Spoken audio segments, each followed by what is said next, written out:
আমেরিকাতেও হয়। হাসতে হাসতে রোড অ্যাক্সিডেন্ট, আমেরিকায় এই ধরনের রোড অ্যাক্সিডেন্ট হইলে সড়কমন্ত্রী দৌড় দিয়া যায়, দৌড় দিয়া যায় ওইখানে যায় নাকে খত দেয়, নাইলে তারা রিজাইন করে। আর উনি প্রেসে মুচকি হাসতে হাসতে বলে মানুষ স্বস্তিতে ঈদ করে বাড়ি ফিরছে। মানুষ তখন টায়ার্ড হয়। ধরেন একতরফা ভাবে এবং আউটরাইট নাকচ যখন করতে চাই যে এই যে গণভোট অধ্যাদেশ আপনি র্যাটিফাই করবেন না, শুধু এইটা না, ভাই বলছিলেন যে বিএনপি সংস্কারের পক্ষে। এই যে 133টা অধ্যাদেশ, আপনি জানেন ঠিক কোন কোন অধ্যাদেশগুলো বিএনপি র্যাটিফাই করতে চায় না? মানবাধিকার কমিশনের যে অধ্যাদেশ হয়েছিল, যেই অধ্যাদেশ মানবাধিকার কমিশনকে আরো মোর ইন্ডিপেন্ডেন্টলি এনকোয়ারি করার সুযোগ দেয়, সেই সুযোগটা নষ্ট হয়ে যাবে যদি না এই মানবাধিকার কমিশনের যে অধ্যাদেশ, সেই অধ্যাদেশটা র্যাটিফাইড না হয়। আপনি জানেন ঠিক কোন অধ্যাদেশটা বিএনপি র্যাটিফাই করতে চায় না? ওই যে নারী নির্যাতনের জন্য যে আইনটা সংশোধন হয়েছিল, সেই আইনটা বিএনপি র্যাটিফাই করতে চায় না। তাহলে আপনি যদি বলেন যে বিএনপি সংস্কারের পক্ষে, আপনি সংবিধান সংস্কারের কথা খালি আমরা না হয় বলি যে সংবিধান সংস্কার বলি দেখে আমরা খারাপ, কিন্তু এই যে 133টা অধ্যাদেশের মধ্যে যেই অধ্যাদেশগুলো বিএনপি র্যাটিফাই করতে চাচ্ছে না, আইনি বৈধতা, আইনের রূপ দিতে চাচ্ছে না, সেইগুলোর বিষয়ে ধরেন ওইটা একটা কমিশন করছে, ওই কমিশনে মানে বিরোধী দল থেকে কোনো আইনজীবী নাই, দুঃখজনকভাবে নাই বলতে তো আপনাদের বিরোধী দলে কোনো সংসদীয় আইনজীবী হয় নাই, তো আমরা কোত্থেকে দেব ভাই? এটা আমি আইনজীবী তো আছে, ব্যারিস্টার নাজিব মোমেন আছে জামাতের, আক্তার হোসেন একজন আইনের ছাত্র ছিলেন, আইনজীবী আছে কিন্তু ওই কমিটিতে নাই। আচ্ছা 30 আপনি সেকেন্ড সময় আসলে বলেন প্লিজ, 30 সেকেন্ড বলতে দেন। আমাদের একজন তরুণ আইনজীবী আমাদের হাবিব আজকে বলেছিল ফেসবুক স্ট্যাটাস, আপনি শেষ করেন 30 সেকেন্ড। আপনি বলেন, আপনার সময় আসবে, আপনি বলেন, আপনি আমার দেশি মানুষ, আপনি সময় পাবেন, আপনি বলেন, আমি শেষ করে দিচ্ছি।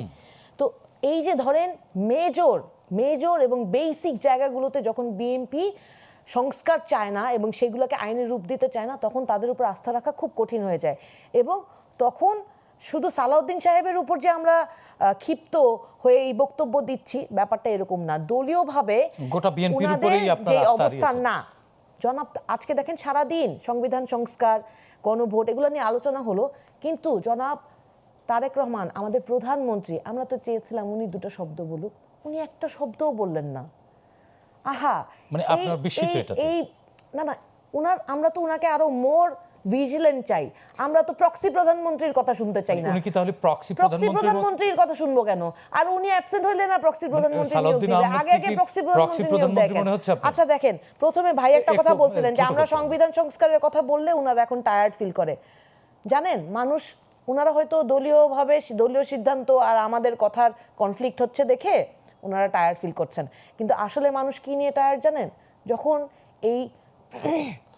এই পেট্রোল পাম্প, এই যে আপনার অফিসে আসতে আসতে পেট্রোল পাম্পের লম্বা লাইনে অনেকক্ষণ জ্যাম লেগেছে, কারণ বাংলাদেশ তেল গ্যাসে স্বয়ংসম্পূর্ণ হওয়ার পরেও ভাই বলছিলেন আলোচনা করা উচিত। তেল আমদানি আমরা করি, অতখানি লাগে না।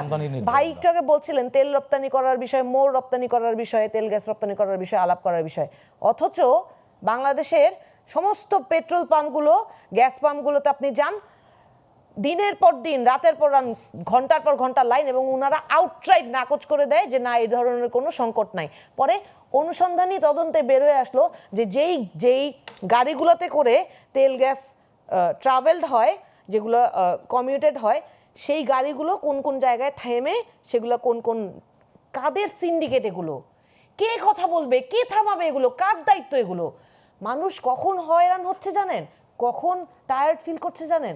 যখন ঈদ যাত্রা থেকে ফেরত আসতে 394 জন বা 374 জন, 84 জন, আচ্ছা 384 জন মানুষ নিহত হয়, এবং আমাদের রোড অ্যাক্সিডেন্ট তো আমেরিকাতেও হয়।